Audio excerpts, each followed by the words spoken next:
Assalamualaikum warahmatullahi wabarakatuh. Alhamdulillahirabbil alamin.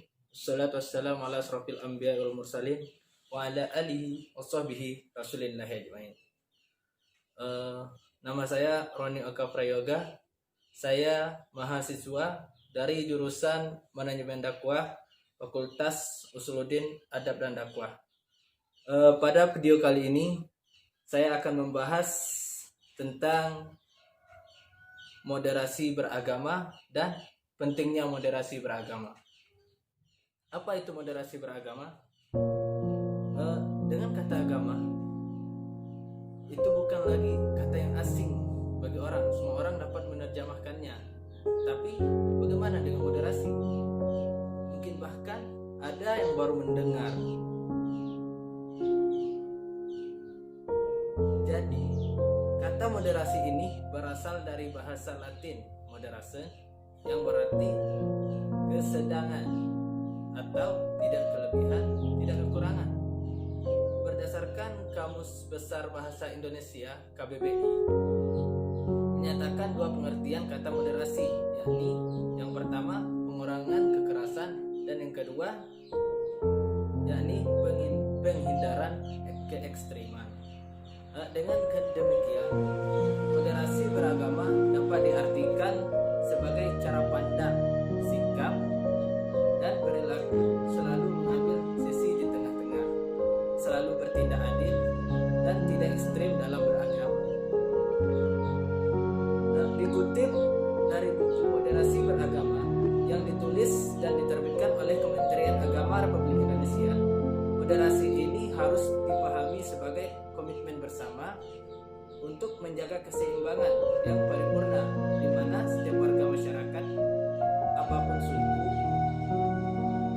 etnis, budaya, agama, dan pilihan politiknya, harus mau saling mendengarkan satu sama lain, serta saling belajar, melatih kemampuan mengelola dan mengatasi perbedaan. Jadi, jelas bahwa moderasi beragama sangat erat berkait dengan menjaga kebersamaan dengan memiliki sikap tenggang rasa. Inti dari moderasi beragama adalah adil dan berimbang dalam memandang, menyikapi, dan mempraktekkan semua konsep. Seperti selalu menjaga keseimbangan di antara dua hal, misalnya seperti keseimbangan antara akal dan wahyu, antara jasmani dan rohani, antara baik dan kewajiban, antara kepentingan individu dan kepentingan komunal, antara keharusan dan kesukarelaan, antara teks agama dan istihad tokoh agama, serta antara gagasan ideal dan kenyataan. Poin selanjutnya ialah pentingkah moderasi beragama? Sebuah pertanyaan yang mungkin sering sekali kita dengar dan sering sekali diajukan, bahkan terpikir di otak kita masing-masing. Kenapa kita bangsa Indonesia khususnya membutuhkan perspektif moderasi dalam beragama? Secara umum, jawabannya jelas. Karena keragaman dalam beragama itu sulit, bahkan tidak mungkin dihilangkan. Bagi bangsa Indonesia, beragama ini diyakini sebagai takdir.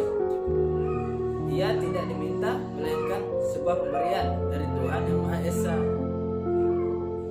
Bukan untuk ditawar, tetapi untuk diterima. Sehingga moderasi hadir untuk mencari persamaan dan bukan mempertajam perbedaan. Rekan-rekan, kita sama-sama tahu kan, Indonesia ini adalah negara dengan keragaman etnis, suku, budaya, bahasa, dan agama yang nyaris tiada tandingannya di dunia. Selain 6 agama yang paling banyak dipeluk oleh masyarakat, ada ratusan, bahkan ribuan bahasa dan aksara bahasa. Serta data istiadat kepercayaan lokal di Indonesia merujuk pada data Badan Statistik BPS tahun 2010. Secara keseluruhan, jumlah suku dan sub-suku Indonesia adalah sebanyak 1.331. Meskipun pada tahun 2013, jumlah ini berhasil diklarifikasikan oleh BPS sendiri bekerja sama dengan Institute Asian Student atau ISIAS menjadi 633 kelompok suku besar. Nah, terkait dengan jumlah bahasa, Badan Bahasa pada tahun 2017 juga berhasil memetakan dan memverifikasi sebanyak 652 bahasa daerah di Indonesia, tidak termasuk dialek dan subdialeknya. Sebagian bahasa daerah tersebut bahkan punya aksaranya sendiri. Sangat beragam kan? Jadi karena hal-hal tadi, moderasi sangat penting. Ada 4 alasan kuat yang menyebabkan pentingnya moderasi. Pertama, salah satu esensi kehadiran agama adalah untuk menjaga martabat manusia sebagai makhluk mulia ciptaan Allah Subhanahu wa taala, termasuk menjaga untuk tidak menghilangkan nyawanya. Itu mengapa setiap agama mempunyai misi kedamaian dan keselamatan. Yang kedua, ribuan tahun setelah agama-agama lahir, manusia semakin bertambah dan beragam, bersuku-suku, berbangsa-bangsa, beraneka warna kulit, tersebar di berbagai wilayah dan negeri. Khusus dalam konteks Indonesia, moderasi beragama diperlukan sebagai strategi kebudayaan dalam merawat keindonesiaan dengan segala keunikannya. Dan yang keempat, Islam sangat menekankan terciptanya kerukunan antar umat beragama. Nah, jadi sekarang kita sudah sadar kan betapa pentingnya moderasi beragama. Sekian pembahasan dari saya. Jika terdapat kesalahan, saya mohon maaf. Wabillahi taufiq wal hidayah. Assalamualaikum